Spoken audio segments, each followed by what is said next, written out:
Thank you, O&M, for having me as a speaker preceding the Seabridge presentation. I'm not going to talk about gold. Seabridge is a company that is very involved in gold, and they should cover that subject pretty well. I'd like to talk about money, but there is no money anywhere in the world. There are only currencies. So I guess I won't be talking for long. On the other hand, maybe it would be a chance to all learn what money really is. I live in London, Ontario, where we have quite a diverse population, and I like people. I like talking to different people. So here I have the chance to talk to people from continental India, from Persia, from other places remote, and I often get the conversation around to talking about investments, and in particular, I ask the question, do you know what money is? And I get some astounding answers. Answers like, yes, it's my time, or other variations thereof that make no sense to me whatsoever. And I say, well, what do you use money for? And they say, well, I use it to buy stuff. So I say, well, you don't want money for itself. You want to exchange it for something. Yes. So I said, therefore, money is a medium of exchange. Yes. So I say, well, all right, let's define the characteristics that money should have to be a perfect medium of exchange. Money is a medium of exchange, and we accumulate it in order to be able to buy what we want.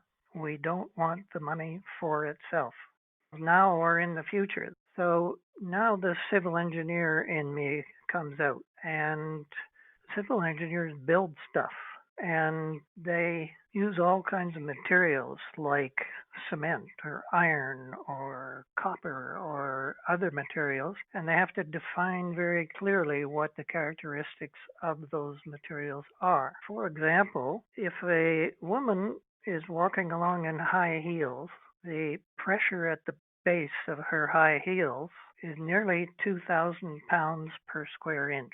You can imagine what the pressure at the bottom of the highest building in the world, which is 838 meters. So you can imagine how much pressure is at the bottom of the steel that needs to be used to support that structure. So in the same way that we need to define the elements used in building things, we need to properly define the elements used in a medium of exchange.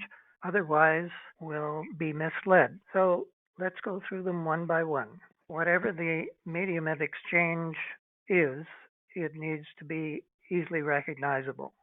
US dollars and Canadian dollars and other currencies are, for the people that use them, easily recognizable.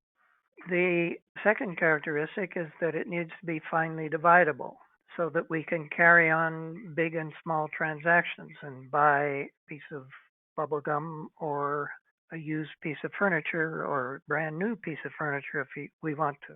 It needs to be portable so that you can carry a fair amount around with you if you so choose. It needs to be non-counterfeitable so that we don't go into our basement and print up what is considered money today. Fifth characteristic, it needs to be useful in and of itself. So paper is not particularly useful. It needs to be acceptable by everyone as value. It needs to be limited in supply. Otherwise, anything that is not limited in supply and increases in quantity will eventually, if it's increased in quantity too quickly, will go to zero value. And it needs to be durable. So many things have been used for money. Feathers, seashells, copper, tulip bulbs, paper, plastics, and gold, as I mentioned earlier. The only material that satisfies all 8 characteristics for a perfect medium of exchange is gold. It is easily recognizable. It is finely dividable. If you took 1 ounce of gold and flattened it, You've heard of gold leaf. You could certainly cover the entire room in which you're sitting, even if it were a conference hall, with the gilt that would result from flattening gold as finely as it could be flattened. It's accepted by everyone as value. Who would refuse a gold coin? It is limited in supply. If all the known gold mines in the world were turned on today, not necessarily economic gold mines, the amount of above ground gold would increase by 2.5% approximately. So that coincidentally is the population growth also. So is gold durable? It certainly is. Often people ask me, well, would diamonds make a satisfactory medium of exchange? And I say, no. What happens if you hit a diamond with a hammer? It gets smashed. It's not worth anything anymore. Or if you put it in a very high temperature flame, it burns. It's simply carbon. Whereas if you hit a gold coin with a hammer, it would flatten, but it would still be the same amount of gold. It would not go anywhere. If you tried to burn it, it wouldn't burn. It would simply melt. Gold is always gold, and it doesn't change. So gold is one of the densest materials on the earth. So of course it packs a lot of value, and it's non-counterfeitable certainly, whereas some metals are counterfeitable. You can make a bar look like something that it isn't, whereas if you're very careful with gold and gold coins, especially if they have the registered mint insignia on it, you know that it is the gold that it states it is. When it comes to durability, there's an interesting way of looking at things. In Toronto, Ontario, in the 1950s, you could have purchased a house for roughly 35,000 Canadian dollars, which at the time was approximately 1,000 ounces of gold. Today, that same house, a small family house, is worth on the market $1,500,000. And the value of 1,000 ounces of gold in Canadian dollars is slightly over $1,500,000. So the price of the house in terms of gold has not gone up. The currency has gone down. And it's a different way of thinking of things, but it might serve you well because if you want to use some currency in the future, when you know that the value of the currency in terms of gold is going down and it can't do anything else because gold is limited in supply, then it would be beneficial to purchase a small gold coin every now and then and put it away for safekeeping, known only to you. And in the future, you will still get the purchasing power preserved. You will be able to purchase what you had in mind purchasing.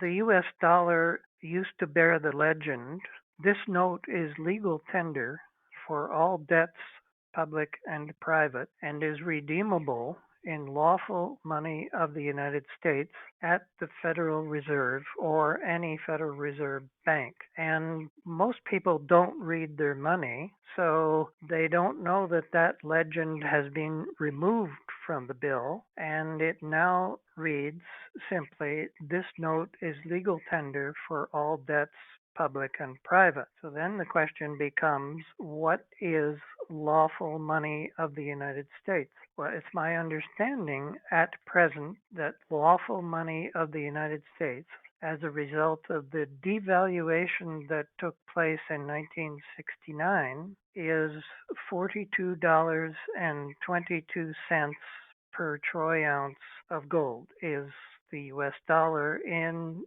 Article 8 of the Constitution. Of course, that's long gone, but it means that someone that was saving dollar bills that had the previous legend on it that it was redeemable in lawful money, it's no longer redeemable in lawful money. It is, in fact, just a piece of paper available in unlimited supply, as is being demonstrated today by the Federal Reserve and the Treasury. and it's happening worldwide. Canada is the same.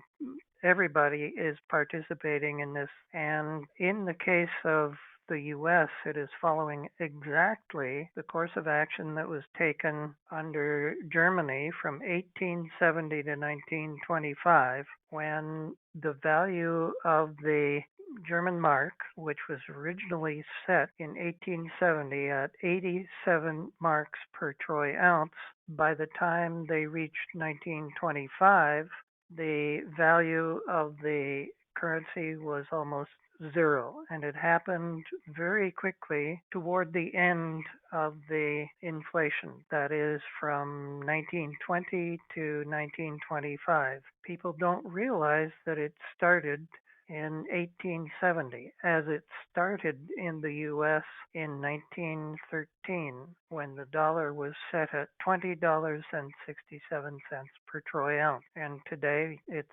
$1,700 per troy ounce.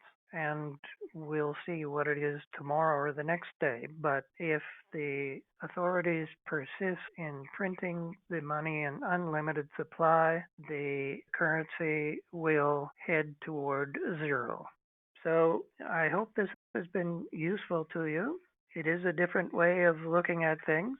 The fact that you're going to be listening to a gold company this afternoon is evidence that you are interested in gold itself, and it might help you understand why gold is a reasonable thing to own, and especially in the form of an exploration company, because they are developing wealth.